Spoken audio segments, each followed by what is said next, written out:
ధన్యతలు చెప్పు.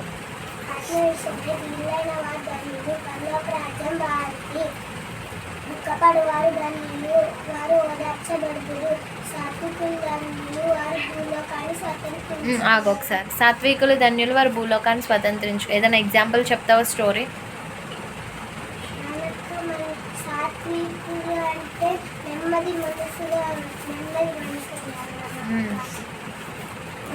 ఎగ్జాంపుల్గా మోషే గారు తీసుకున్నాం. మోషే గారు ఒకప్పుడు చాలా రోషంతో కోపంగా ఉండేవారు. ఎవరైనా ఇస్రాయేల్ ప్రజలతో గొడవ పడితే వారిని అక్కడే చంపేసి వాళ్ళని అక్కడే పాతిపెట్టేసేవారు. దేవుడు అరణ్య మార్గంలో తీసుకెళ్ళిన తర్వాత మోషే గారికి సాత్వికమైన మనసు వచ్చిందన్నమాట. అక్కడ ఏమైపోయాడు? అప్పుడు ఇస్రాయేల్ ప్రజలకి లీడర్షిప్. అరణ్యంలో ఏం మేపాడు? ఆ తర్వాత ఏమొచ్చింది? ఇస్రాయేల్ ప్రజల్ని నడిపించడానికి లీడర్షిప్ క్వాలిటీ. లీడర్షిప్ పొందుకోవాలంటే నీకేం కావాలి? ప్రతిదీ సహించాలి. అవునా? ఇప్పుడు వచ్చిందా మోషే గారికి? ఆజ్ఞలు చెప్పు.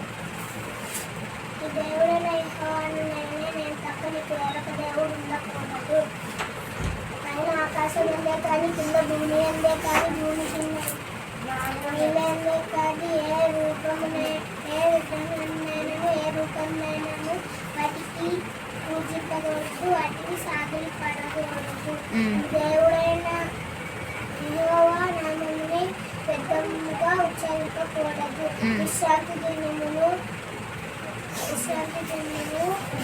పరిశుద్ధముగా ఆచరించుటకు జ్ఞాపకం ఉంచుకోను. మీ దేవుడు ఇచ్చి దేశంలో మీ తండ్రిని సన్మానించుము. చాలా విశ్రాంతి దినమును పరిశుద్ధంగా ఆచరించుటకు జ్ఞాపకం ఉంచుకొనుము. దాన్ని వివరిస్తావా? చెప్పు.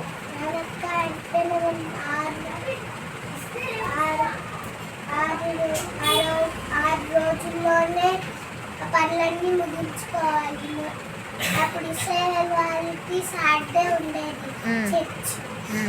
వాళ్ళు ఫ్రైడేనే వాళ్ళకున్న పనులన్నింటినీ ముగించుకునేవాళ్ళు. ఆ రోజు వాళ్ళు ఏం పనులు చేసేవారు కాదు. ఇంకా వాళ్ళు ఏమి పెట్టకుండా వాళ్ళు కూడా తెలియకుండా ఉండేవారు. ముందు రోజే ఏం చేశారు? అవన్నీ వాటిలన్నిటిని ముందు రోజే కంప్లీట్ చేసుకునేవారు. ఎలా రావాలి దేవుని సన్నిధికి?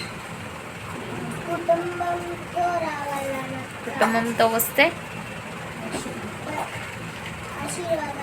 ఏ ఆశీర్వాదాలు? కుటుంబ ఆశీర్వాదాలు దేవుడు అనుగ్రహిస్తాడు. అవునా? దాని గురించి ఏం చెప్పుకున్నాం? కుటుంబ ఆశీర్వాదాలు ఏదో వాక్యం చెప్పుకున్నాం. దేని నుండి?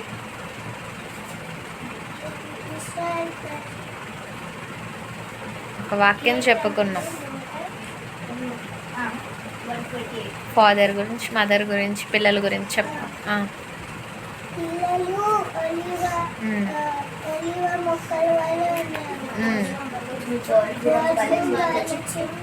ఒలీవ మొక్కల వలె ఉంటా పిల్లలు.